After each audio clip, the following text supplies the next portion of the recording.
Welcome to the Parenting on the Spectrum show with board-certified behavior analyst and infant-toddler development specialist, Teresa Alexander Inman. Parenting on the Spectrum dives into real stories, challenges, and triumphs, offering invaluable insights and support for families on your unique journey. Let's get into the episode.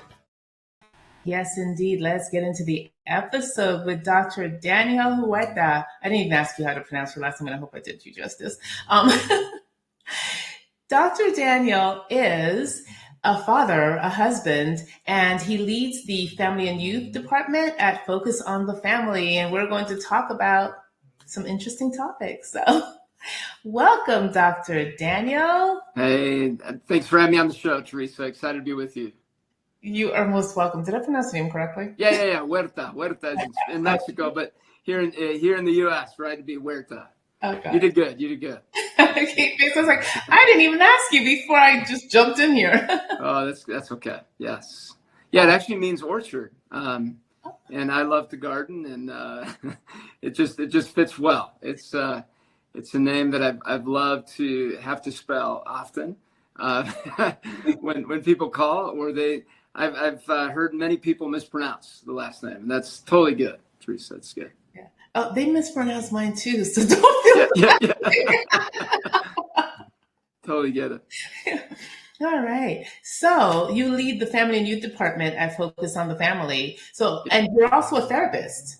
I am. Yeah, I've been a therapist now for almost it's 2.5 decades, 25 years, and have started off in the school system as a school social worker at a Title I school district, and got to do a lot of great home visits with families at that time, worked with some of the most troubled youth in the district. I got to visit with their families or to just find the services those kids needed. And then I got called by Focus on the Family to come work for them in 2004. Didn't think I was going to do that. And I said, well, I'll try it for a year, see what it's like. And at the school district, they said, hey, go try it for a year. We can see that you are really wanting to do that. I had just started my private practice at that time. And they said, if it doesn't work out, come on back. And I said, well, I'll just try it. And then here I am 21 years later. I've loved working at Focus on the Family and have continued my private practice. And it's been quite a ride, quite an adventure that God has had me on as I've been not only serving families through Focus, but also getting to walk all kinds of different journeys with families through my private practice. Awesome. Thank you for sharing that. Because now people know, why should they listen to you? It's just because it's bald head, you know? I mean, that's why. Yeah, bald is in. So, Daniel, who comes to you? Who do you serve specifically? I know you serve families, but is there a particular family who will come to you, for whatever reason? Oh, yes. Yeah, that's a great question. It's parents mainly that have teens, preteens that are struggling with anxiety, depression, autism is another one that I'll see. Family conflict, family communication. So just overall family conflict problems. And then motivation issues, which really many times includes an addiction, some form of addiction, whether it be pornography or weed, marijuana, something that is impeding that youth's ability to live out their life well. And so that's usually that's the majority of what I see. Sometimes I end up seeing the parents for a while because as we dig into what's going on, we discover some things that need to be worked on in the couple that have been there for quite a while, that are creating an unbalanced home, and a home that is needing the parents to get healthy in order for the whole home to get healthy. Absolutely, because it trickles down. Oh, yeah. Yes, it does. Yes. And, it's funny because when I work with families, I tell them the same thing. It's like, a lot of times, like, parents will ask me questions and I'll talk about the things that would improve if they were to change some things. And they're like, well, I called you to fix my kid and you tell me there's a problem with me. I'm like, okay, first of all, your child does not need fixing, right?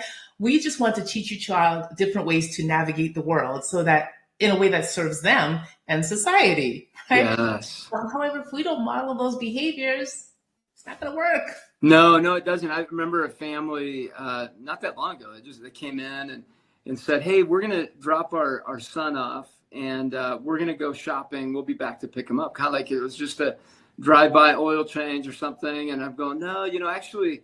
Well, and this was at the beginning of all the treatments, so I still needed to get to know the parents' point of view, what their concerns were, all of that. And I said, "I just want you to know that even though you're concerned about your son and his behaviors and emotions are a symptom to something deeper inside of him, which would include a relationship with you guys, and we're going to need to address that as well. So you're going to be here. There's not going to be shopping today. Maybe in the future." I'll just be working with him on specific things, but just know that you guys are going to be an active part of his growth and treatment. And in the process, I would imagine you guys will have your own goals that you'll be working on as you begin to understand yourselves and how you play a part either in the health or unhealthiness of your son. And you don't own it, but you can contribute to certain things in the environment that aren't ideal for him. Absolutely. And, which is why I left juvenile justice. I worked for years and years in juvenile justice. And I thought we do all this with the children and we send them back home and where nothing has changed. So if nothing changes at home, if nothing changes from the parental level, nothing's going to change. I mean, children will get frustrated eventually because you've taught them these new skills and given them these tools. And then they go home and then what? It's not reinforced. It's not, nobody knows what they've learned.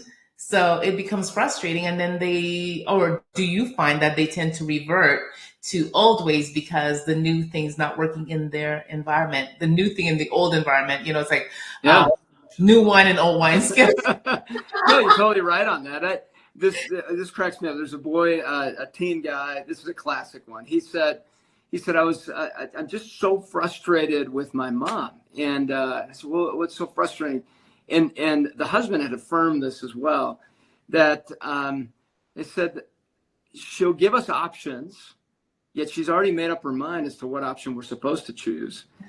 And I don't get to say, I'll choose one. She'll, no, that's not, let's do this instead. Well, I thought it was an option. You asked me my opinion. And my thought, and clearly you had already made up your mind. So that was an example of something little where a boy feels powerless and it continues to happen. He brings it up and the mom just kind of shoves it off to the side. And I go, what would that feel like to you as a let's say you go into work and your boss says, hey, so what do you think? Do you think we should do this or that? And you go, oh, well, I think this. Okay, well, no. We're going to do this. And your voice was completely silenced in that moment. You begin to feel like you have no voice, no say, you're not validated in that.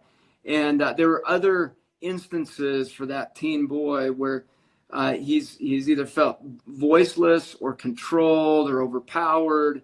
And over time, what is that teen going to do?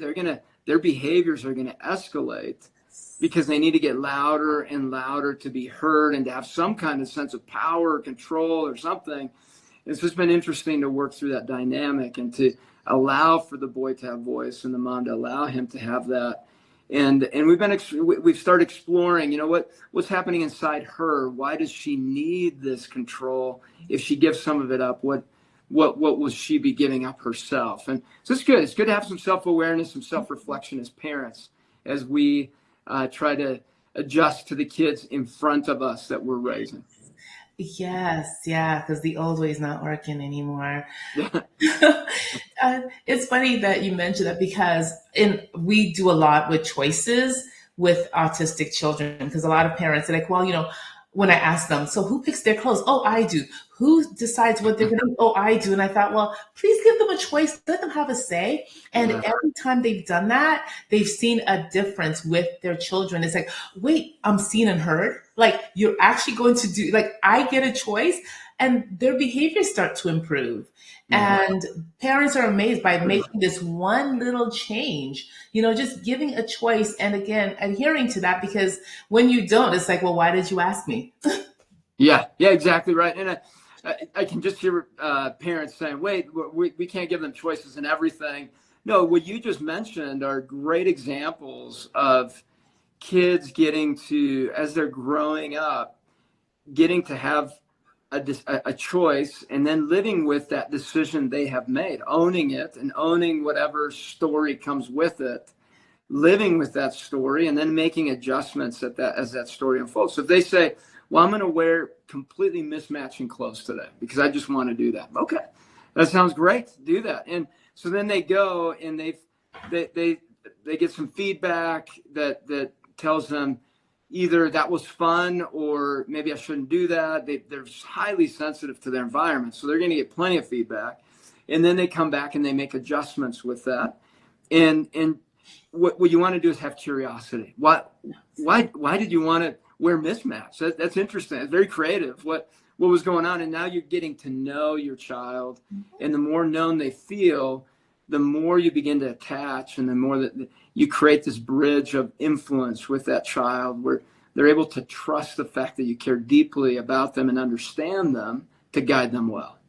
Absolutely. And it brought to mind a situation with a little boy. He was maybe 6 years old at the time. I was working with the family, and he's autistic and would not, wear shorts every day, no matter what the temperature. Yeah. Shorts.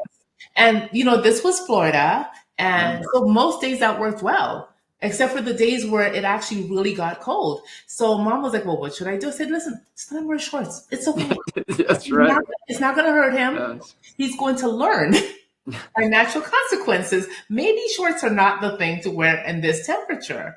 And came back home, and actually from then his wardrobe started to have more variety. It wasn't just for shorts. Now, you know what? I'm going to wear pants tomorrow, and I'm going to wear a long sleeve shirt maybe, or, and he started to do that himself. But it wasn't, mom finally just gave up because it's like, I can't force him.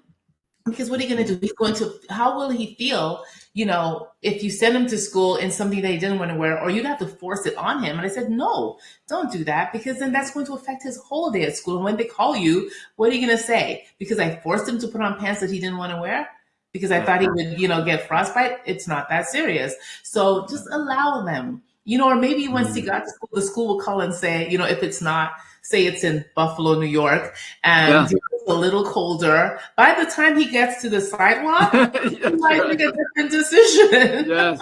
Yeah. Or fight, right? Allow the children to come into themselves and realize what's going on. It's a common one for parents across the country. So from Minnesota, like you said, to Buffalo, to Colorado here, it may be snowing, and you see boys going out in shorts and a T-shirt, and they quickly figure out, man, that is cold. That's very uncomfortable.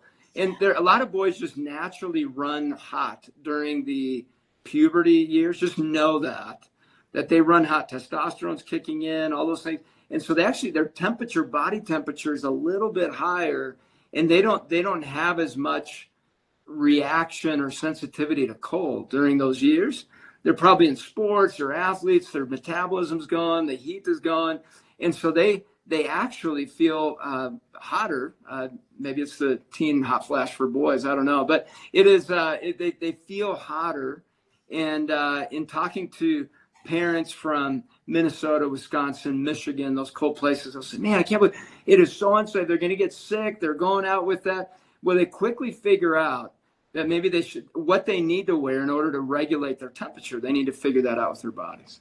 Yes. And it's better when they figure it out. It's a more lasting change than, when you do. I remember even for me growing up, I had a lot of hair. Like my hair was super long, and, I thought, and my mom would I'm an island girl. So my mom would I have these plaits all over my head. And I thought I wanted to be cool. So one day I took out all those plaits and I went to school and I had this afro. It was like out to here. Oh, man. I bet your listeners want to see a picture of that. You might want to put that up sometime, too. Yeah. And it was just funny because, I went to school. My mom's like, the reason I didn't allow you to go to school like this is because your hair is going to get tangled, right? So I found out quickly that, don't do that. Knotted, because if you lean on something, it got matted and it became a problem. So I learned, yes, it was cute, but it just didn't serve me at the time. And now you went short. Look at that. Looks fantastic. Yeah, exactly. No more knotting up. Yeah, I went super short too. Yes. Yes. It's nodding up everywhere, you know? The ultimate. Yeah. Yeah. I went to Minnesota and froze my hair off. You know, that's what it was. Yeah.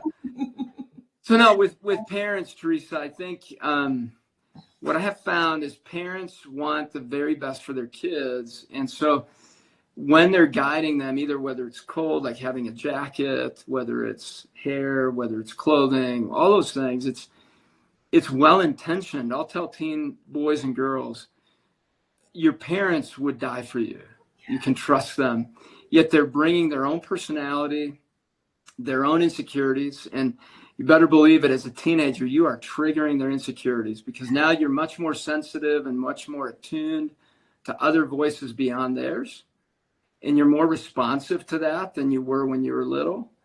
So there's more reward getting input from other people. And so for a parent, that could feel like rejection. It can feel like, man, I don't have influence anymore. Maybe it's fear that they begin to feel as parents that, am I losing my child? Are they gonna go off the rails now? And we know that teens have all kinds of things they're familiar with, and they're exploring according to how they got to explore with their parents' direction early on. And then as teenagers, there's this need and desire brain-wise to explore the environment, to explore new things, to experience new things, and they have to. And that can include some poor decisions because we make about 35,000 in a day. So we're bound to make some bad ones. And so as parents, we need to enter this season with awareness of ourselves. How am I adapting to wherever my child is in their stage of development? How am I adapting to their personality and the way they see life, probably different than I do? And then how am I adapting to their mood changes and their shifts and not taking it personally? Am I taking it personally? That's a great question to ask. Am I taking their emotions and their behaviors personally? And why? Where's that coming from? And we need to go into that curiosity of self-exploration as well. Absolutely. And I think that works really, really well for parents who have autistic children because too often they try to do so much. I mean, everything for the child. Yeah. Like, leave them alone. Like, their pants are twisted. Well, let me fix it. They're uncomfortable. Did they tell you that they're uncomfortable? Let them figure out the discomfort and then adjust accordingly instead of you're always doing this and they have no idea what you're doing. You're just all over them. Just let them, allow them to make the mistakes because they will self-correct. Yes. And their brain is even more hypersensitive to their sensory world. So whether it be visual or auditory or touch wise, I mean, that there's a hypersensitivity to that. And with that, there's a lot of emotional connection to that. So they don't have emotional connection with people necessarily, as far as just that initial reading and understanding. There's a misunderstanding many times of facial features and things like that. But that misinterpretation emotionally also goes to the rest of their sensory environment. So loud sounds are super annoying. The visual things. So as parents, I think one of the greatest tools that I've seen parents use is that tool of curiosity with their autistic kids. Hey, help me see what you see. Help me hear what you hear. So I'm feeling like it's a 5 on volume. Where do you think it is from 0 to 10? No, I think it's a 10. Whoa, that must be really loud for you. That would be really hard to have happening. What should we do? And so then maybe it's, if you're somewhere where you can't turn the volume down, what do we need to do to help you? What are you needing to help you regulate that? We're not going to run away from it. Let's learn how to tolerate this, but usually they'll respond well when somebody's not telling them to stop it, but you're validating, walking it with them and allowing for them to have the emotions they need as they're learning to tolerate this discomfort that they're feeling. Yeah. And like you said, everything is so heightened. For some children, if the light flickers, it could be a problem. You don't notice any flickering, but for them, they see the flicker because they are so sensitive. And going into that world with them, instead of trying to pull them out of it, has been a lot more helpful. Just like you mentioned, that's what I'm envisioning you're saying, right? Going into that world with them, experience it with them so that you can help them through it instead of trying to pull them out of it. And then what happens when you're not around? Yes. Yeah, totally correct. And what you're doing as a parent, what's a couple of things that I tell parents with a child with this neurodiverse type of perspective on the world is to understand that the nervous system is on, it's like having a smoke alarm that is heightened to any type of input. So let's say you're cooking bacon, and at the slightest bit of either change in temperature or smoke, it goes off.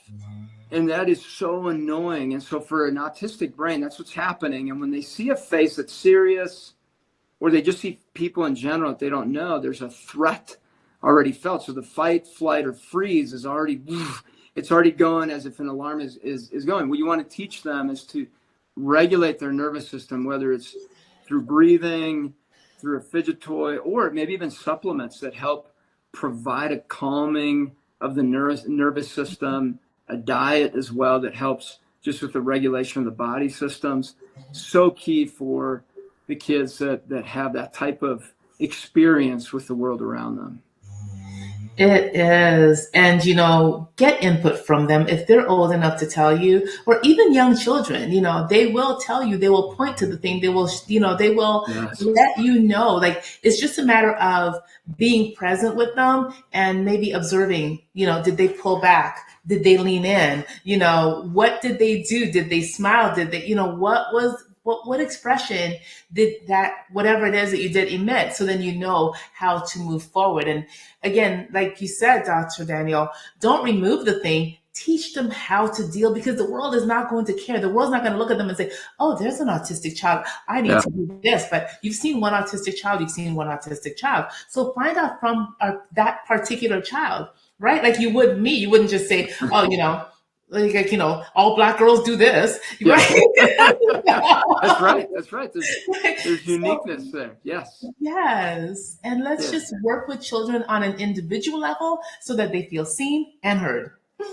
Absolutely. And, I want to point this out. Let's say we're in a room with 100 people. There are 100 different interpretations of the same room, and 100 different experiences. A child with autism, a simple way that I've explained to parents is they see people as objects, and not necessarily in a bad way. I mean, people love objects, and they can connect with them and have special ones. And they see objects as people, so they have a deeper connection to what they own and what they have. When they enter a room, they have a much more heightened response to objects they find appealing and exciting, and they see people as either you're going to be interesting or not. Doesn't mean they don't love them. It's just that's how we sort through objects in our environment as people. So if you want to understand that perspective and not take it personally, just look at how you look at objects when you go into a room. You find ones that are interesting to you. You want to interact with them. And there's certain ones that you're like, you ignore it. You didn't even know they were there. And that's how they enter a room with people. Sometimes they know that person's there. Sometimes they just completely ignore and don't even make eye contact with that person. And that's how we can understand their brain process, emotional brain processing, the amygdala, how it's firing in response to people as they're going in. And as parents, sometimes if we don't understand that, we feel embarrassed. We feel, man, okay, I'm sorry you did that. I'm sorry I didn't smile at you, and you smiled, you were friendly. You didn't find that person interesting. And what you want to do is there's a skill set learning that needs to take place. And what's fascinating to me, Teresa, is that, and you probably have seen this in all your work, is that just as parents, this exposes whether or not we have learned patience or not. And most parents say, man, I need to work on patience. Every day is a new day of needing to work on patience. And it is a hard one, because you've got to be rested up. You got to know, you got to allow yourself to just slow down, which most people are in a hurry. Usually most of the things you're trying to deal with emotionally and trying to explore, you don't have the time. You don't have the margin or the time to do it. And so you're having to just say, all right, I'm going to do it. And many times we don't. And that's what we need to be aware of as parents. Well, how am I doing on patience? And this is a great season. If you haven't been working on it, just go, I'm going to be helping my son or daughter, navigate their world, but I'm going to be working on patience that makes me a much more loving person, better person at work, in my relationship with my spouse. It helps me improve as a person that's relational as well. Yes, awesome. Thank you so much, Dr. Daniel. I think we're gonna have to end here because Oh man, that was perfect. okay, yes. Yeah. So thank you so much for being here. Oh my goodness, I've really enjoyed our conversation. I know our audience is going to find a lot of value from this. And audience, thank you for watching. If there's anything, anything that helps you here, share it with everybody you know. And if there's anything more you'd like to learn, please reach out to us and let us know. Any last words, Dr. Daniel? Yeah, Teresa, I'd say if you want to start somewhere with focus on the family and just learning about yourself, we do have 7 traits of effective parenting, the assessment. It's a free assessment. It's a great starting place. You can go to focusonthefamily.com/7traits assessment. It is a great starting point. It gives you information that's key for you. And then go back to where you're at with Teresa and all that. It just gives you good information as a parent. Awesome. Thank you, sir. It's been an absolute pleasure. Same here, Teresa. Thanks. It's been an honor. Thank you.